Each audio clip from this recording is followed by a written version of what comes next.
bertema penyelesaian kredit bermasalah. Kita syukur BPR di sini Pak Sari ada koperasi, ada LPD yang kadang-kadang. Jadi kita mudah-mudahan ini untuk bisa berbagi pengetahuan Pak Sarinya. Terima kasih matur suksema pada Pak Dirut, Pak Eka atas kesempatan, atas undangannya. Ya, jadi sebelum acara dimulai, diizinkan dulu saya memperkenalkan diri saya dan juga kantor saya.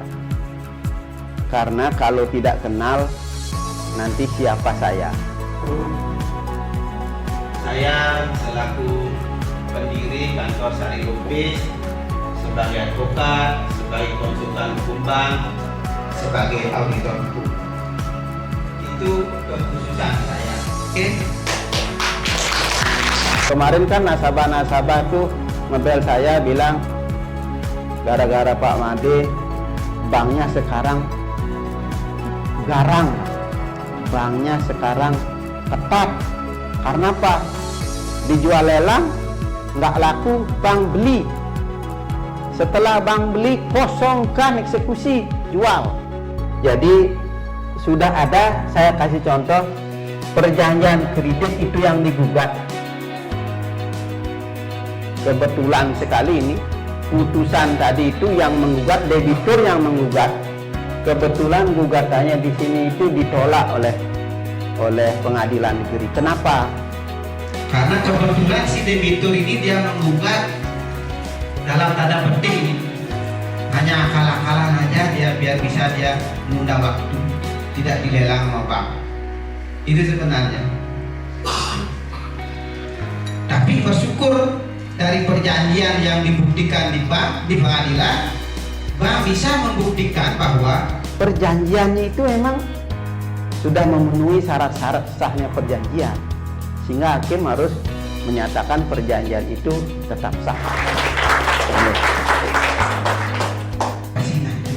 Meskipun begitu, apalagi LPD, koperasi juga rame-ramenya kan, LPD juga kan rame-ramenya, kejaksaan yang Meriksa kan, Pak ini, padahal kalau koperasi itu kan ada undang-undang tersendiri. LPD juga ada tersendiri, dikecualikan dari undang-undang perbankan. Ini kejaksaan yang memeriksa ini. Ini lelang pun juga ada yang menggugat. Nah, kadang-kadang kan begini, bank atau yang ngurus lelangnya gitu kan, berpikir begini, sudahlah orang kantor lelang sudah ngurus, pastilah udah benar. Ya, meskipun memang seharusnya benar, tapi pihak bank juga harus memonitor pelaksanaan lelangnya, meminimalisir risiko kredit bermasalah. Ada istilahnya kan prinsip 5C itu kan, udah setiap hari didengar kayak ini. Makin Ricky yang mungkin perlu saya bahas. Penanganan perkara di perbankan. Ini ada namanya jalur litigasi, non litigasi, dua sebenarnya. Ini kita yang tambahkan terakhir audit yang kita ceritakan.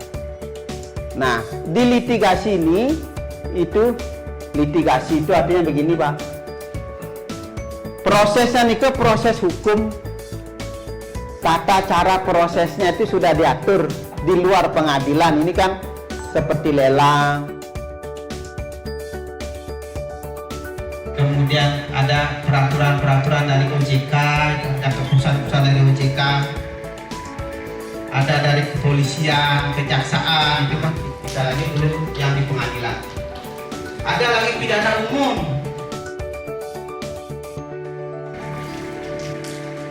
Nah, Kalau ada yang AIDA, penyerahan secara sukarela, silahkan diterima, tapi selesaikan sampai penyerahan fisik.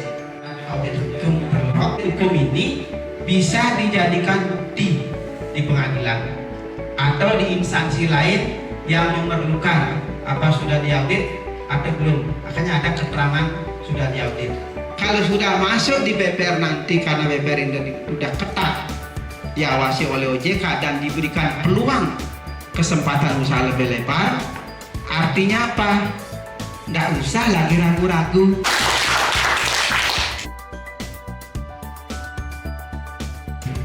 Grup waktu itu mengenai gugatan Perluder, baik dari definisi proses apa yang harus kami lakukan Pak untuk sampai proses fidusia itu bisa kami eksekusi.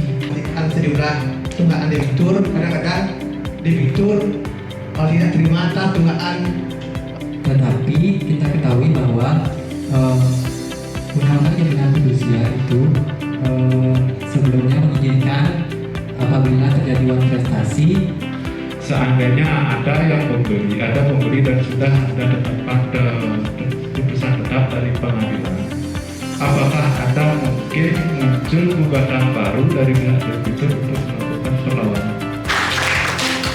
Terima kasih yang sebesar-besarnya kepada Bapak Dr.